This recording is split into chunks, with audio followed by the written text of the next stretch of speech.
Yeah. We've been working together for a long time, and I knew what you looked like because people Google you, and there you are. But actually, like, see you. Nice change of pace, eh? Yes. Good So to see you as well. I know. So I wanted you to just kind of share your journey as far as like how you found Eamon Clinics, and then um, just how that turned into taking the Brain MD supplements and then taking some of our courses on Eamon University. And then back to the big story of if you had known then, you know now, how that would kind of change so that we can educate young people about what if mental health is really brain health. Sure. Well, how I found my way to the Amen clinics and getting brain scans, I guess it was just over 2 years ago. For prior to that, my mom had watched many of the things that Dr. Amen showed up on public TV during the pledge campaigns. And then she turned me on to that. And I started picking up bits and pieces and then just decided, well, I've got this bipolar disorder, type 2 bipolar disorder, as well as I had played soccer for 9 years and used my head a lot with the soccer ball and slammed my head on hard packed snow a few times in Colorado over the years while skiing. Just wanted to see if that had done any damage. And so I decided to come down and get the scans done. So that's what led me there. And from that experience and talking to Dr. Bennett after the fact, the psychiatrist there, that steered me in the direction I needed to go as far as some dietary changes, exercise changes, as well as, you say, the Brain MD supplements. Yay, that's so awesome. And then we were talking a few weeks ago, and I was like, you're the perfect person to share known about brain health before the age of 25, which is the purpose of our Brain Thrive by 25 course for anyone and everyone to use to educate others, especially kids and teens, considering your brain doesn't actually fully develop between 25 and 28, depending on your genetics and sex. So if you wanted to share a little bit more just about kind of your college experience. Sure. Yeah. I went to the College of William and Mary, enrolled in the fall of 87 and graduated in the spring of 91. And I couldn't have told you what was going on then. I just knew that I couldn't function like everyone else. I couldn't explain it. I thought, I'm not stupid, but I sure felt that way. I was in a situation with a lot of other people that seemed to be just excelling. And I worked with study skills. I went to the counseling office some. And as I mentioned to you, the counseling office was right next to the sorority houses. And that, for a guy 18 to 22, that's not really going to encourage you to go not to a good move office that often. So, I went sporadically, did not take full advantage of it. But I knew I felt awful. And in hindsight, that's when the bipolar 2 kicked in, 18, 19-ish. And from there, I just worked my way through it without getting addicted to anything. So I didn't self-medicate, but I felt miserable for many years. And it wasn't until I was 33, I believe it was, that I got diagnosed at a place called the Meadows, a treatment center out in Arizona.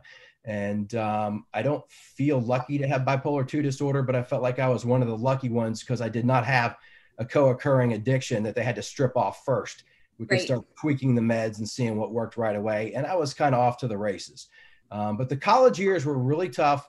If I had been diagnosed back then, what would they have given me? Lithium. That was about the only option, I would say, late 80s, early 90s, or the main option, let's put it that way. And there's no telling how my system would have reacted to that. Right. Knowing what we know now from your scans, and kind of what the scans showed, and then how that kind of led you down a road of functional medicine. So for anyone that has no idea that lithium is common for bipolar, because people with bipolar have a lithium deficiency on top of other minerals, vitamins, hormones, toxicity issues, that kind of stuff. What would you kind of say to educate them from a bigger picture perspective? Because I know this can be really overwhelming and a lot to people that are just kind of tuning into us for the first time. Big picture perspective is certainly for somebody who is in their teens, in their 20s. If you're not feeling like something is right, if you feel like something is wrong, look into that. At the time, like I said, I didn't know what to look into. And I feel like, I'm 51 years old now, and I was 49 when I came to the Amen Clinic a couple of years ago. And I feel like, wow, at times people say, don't you wish you had found all this stuff out way back when? It would have made college easier or life easier. Yeah, in a lot of ways it may have, but I feel like I'm getting a head start on some older relatives that I know of who are finding these things out in their 70s. And so I feel blessed in that respect. And just as I did, or I thought for the kids that I saw in the waiting room at the Amen Clinic with their parents, they looked like deer in headlights. But I thought, they're getting 3.5 decade head starts on me. And that's going to be great for them long term. Right. And I think you had so many things going for you. You had a purpose, you had a mission, you're very successful in your career, you have an amazing wife, even the purpose and mission, you guys rescue cats, like you guys just do so many wonderful things from a social, spiritual perspective. And you'd already done so much work with, psychological stuff with therapy and everything. So really the missing piece was the biomedical stuff, which we were able to figure out. Yes, absolutely. Made a huge difference. And it was nice to know when I saw the scans what most likely was caused by trauma. I realized you couldn't necessarily pinpoint what was caused by hitting a soccer ball or hitting the snow, but you could tell what was caused by trauma. And that was helpful to understand and to also see the areas of the brain that were more active or less active than a normal brain, if you will, to understand why the high anxiety, why the bipolar issues, things like that. It put it in perspective. I'm not going to pretend that I remember all the details of what we went over when I was there, but I have the packet still at home and I'll peruse it every now and then when I need to refer to something. And that's even cooler for you to get kind of a head start on all the stuff of the course. Because I think when we were talking about it the other day, just, the Brain Thrive by 25 course really just kind of summarized everything. Right. Perspective where a child would understand, because it's a lot of pictures, there's a lot of color. This is what your brain should look like. This is what it might look like if you're doing these things that are unhealthy, sugar and what that does to the brain. Oops. Guilty.